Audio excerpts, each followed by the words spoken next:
நான் சுட்டிக்காட்டுகிறேன். அதிமுகவை இன்றைக்கும் ஒரு திராவிட இயக்கமாக நம்புவதால், ஒரு தோழமை இயக்கம் என்று கருதி இதை நான் முன்வைக்கிறேன். ஜெயலலிதா அம்மையார் பார்ப்பன சமூகத்தில் பிறந்தவர்தான். அவர் வெறும் தேர்தலுக்கான பிரச்சாரமாக செய்யவில்லை, உளப்பூர்வமாக சொன்னார். பாஜகவிடம் நாங்கள் ஏமாந்து விட்டோம், மோடியிடம் நாங்கள் இனி எந்த காலத்திலும் உறவு வைத்துக் கொள்ள மாட்டோம். அவர் சொன்ன வாக்குறுதியை நிறைவேற்ற வேண்டாமா? ஜெயலலிதா அவர்களின் வழிவந்தவர்கள். RSS இயக்கத்தை எச்சரித்தவர் எம்ஜிஆர். அவர் தமிழ் மண்ணை சார்ந்த எந்த சாதியிலும் பிறக்காதவர்.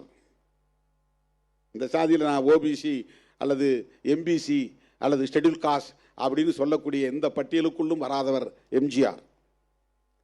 ஆனால் அவருக்கு இந்த மண்ணின் மீது அக்கறை இருந்தது, இந்த மக்களின் மீது அக்கறை இருந்தது.